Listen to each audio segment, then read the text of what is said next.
물가가 왜 이래? 시장은 일제히 하락. 미국 시장 이야기입니다. 미국의 생산자 물가가 예상보다 많이 올라갔습니다. 2024년 11월 생산자 물가는요, 전년 대비 기준으로 3.0%가 됐어요.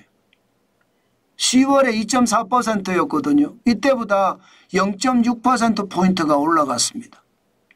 8월에 1.7%까지 떨어져서 시장에는 안도감이 없지 않았습니다. 목표 물가가 2%니까 2%까지 맞춰냈다 이렇게 하면서 이제 물가는 잡았다 했는데 지금 8월에 올라가서 9월, 10월, 11월 3개월 연속 올라가는 데다가 더 심각한 것은 11월이 3.0%까지 올라갔다는 사실입니다. 이것은 어떻게 생각하면요. 시장에는요. 이거 뭐야. 이게 위협적이네 이렇게 생각할 수가 있습니다. 2023년 2월을 보시면 4.7%거든요. 4.7%. 예, 2월 이후로 지금 최고치입니다. 그러니까 시장이 바짝 긴장할 수밖에 없겠죠. 당연히 긴장할 수밖에 없을 겁니다. 전월 대비하더라도 예, 물가는 많이 올라갔습니다. 0.4%니까 많이 올라갔죠. 이게 여러분 10월 달에 0.2%가 올라갔기 때문에 기저효과라는 게 있거든요. 전월 대비하면. 그런데 이게 올랐어요. 그런데 더 놀라운 것은 5월에 마이너스 0.2%거든요. 6월, 7월, 8월, 9월, 10월, 11월 전월 대비 생산자 물가가 계속 도매 물가가 계속 올라간다는 이야기잖아요. 그러면 물가가 올라가는 것을 이게 감당하기가 쉽지 않습니다. 물론 0.4%라는 것은 2024년에 뭐 2월에는 0.6%까지도 올라갔고 4월에도 0.5%까지 올라갔는데 웬 호들갑이냐 이렇게 이야기할 수 있지만요. 시장이요. 연속해서 계속 올라가는 것은 이거는 문제가 있습니다. 물가가 올라간다는 자체가. 여기에다가 한술 더 떠서 말입니다. 실업수당 청구 건수도 굉장히 늘어났어요. 2024년 12월 7일주에요. 24만 2천 명이 실업수당을 받습니다. 신규 실업수당. 4주 이동평균을 보면 22만 4,250명이거든요. 늘어났습니다. 5,750명까지 늘어났어요. 신규 실업수당을 받는 사람들이 많아졌다는 거예요. 그러면 여러분 결국 말입니다. 우리가 느끼기에는요. 이게 도매 물가가 떨어졌다.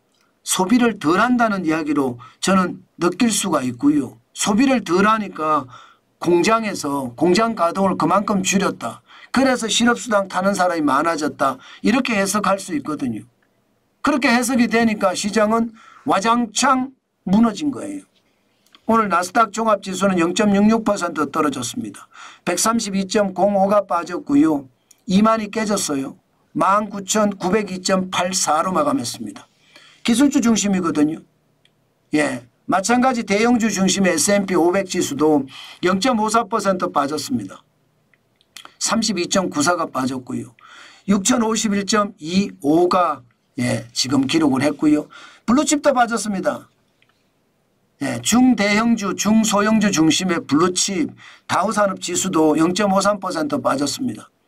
예, 234.44가 빠져서 44,000이 깨졌습니다. 43,914.12로 마감했습니다. 문제는요. 이게 장막판에 너무 빠졌어요. 장막판에. 다우산업도 장막판에 빠졌죠. S&P 500도 장막판에 빠졌죠. 이게 나스닥도 장막판에 빠졌어요. 장막판에 빠졌다는 것은 경기가 더 안 좋을 수도 있다는 해석으로 읽히니까 시장의 불안감이 좀 커질 수밖에 없습니다. 물가가 이게 안 잡혔다는 뜻이잖아요. 당장 생산자 물가가 올라가면요. 다음 달에 소비자 물가가 올라갑니다. 12월에 소비자 물가가 많이 올라간다. 이것은 여러분 소비가 많이 됐다. 사람들이 물건을 사기 위해서 난리를 친다. 이렇게도 이야기할 수 있지만 반대적으로요. 물가가 높을 때는요. 이게 공급자 측면에서 이게 물가가 올랐다는 뜻이거든요. 공급자 측면에서. 이게 기본적으로 수요자 측면, 수요 측면에서 물가가 오르는 것은요. 경기가 과열되는 양상이고요. 공급 측면에서 물가가 오르는 것은요. 경기가 꼬꾸라지는 현상입니다. 지금 현재까지는 이게 공급 측면에서 지금 물가가 올라갔다 이렇게 느껴지거든요. 그러니까 시장이 와르르 무너진 겁니다. 여기에다가 더 중요하게 느끼는 것은요. 종목별로 가보면 우리 시장에 대한 향방도 느껴질 수 있거든요. 오늘 필라델피아 반도체 지수가 뭐 왔다 갔다 합니다. 왔다 갔다도 굉장히 심하게 합니다. 심하게 하는데 이게 또 5천이 깨졌어요. 오늘 0.91% 떨어졌고요. 4,981.19를 마감했습니다. 5천까지 갔다가 또 떨어지는 그런 상황이 왔다는 이야기죠. 그만큼 말입니다. 시장에는요. 많이 필라델피아 반도체 지수가 떨어졌다는 게 시장에서는 뭐라고 해야 되나 반도체 쪽이 다 좋지 않네 이렇게 생각을 할 수 있습니다. 여기에다 엔비디아도 오늘은 떨어졌습니다. 1.41% 결국은 떨어졌어요. 1.41% 떨어져서 137.34달러 기록했거든요. 지난 11월 7일에 148.88달러에 비하면 많이 떨어진 숫자죠. 그러니까 걱정이 되는 거예요. 이거 AI 거품 꺼지는 것 아니냐 뭐 이런 걱정 말입니다. 충분히 그럴 수도 있습니다. 이렇게 되면 여러분 삼성전자나 SK하이닉스도 어떤 식이든 영향을 받을 겁니다.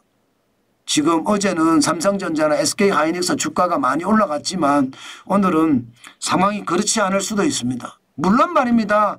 더 좋은 상황이 터지면 또 달라질 수도 있겠죠.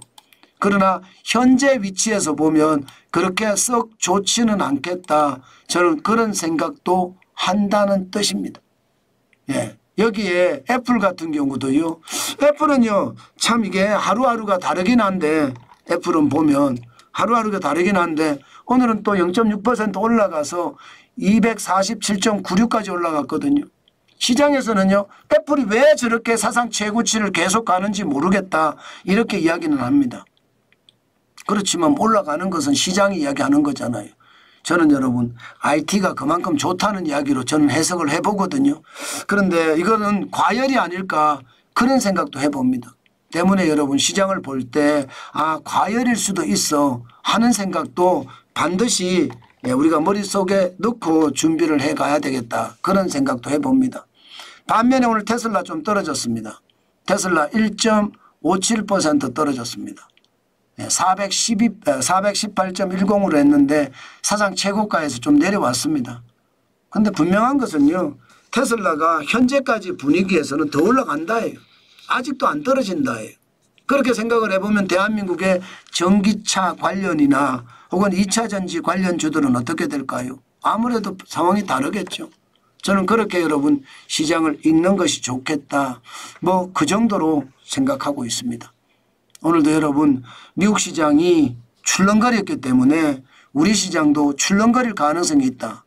뭐 2차 전지든 삼성전자든 출렁거릴 가능성이 있으니까 항상 방어적인 투자를 해야 되겠다.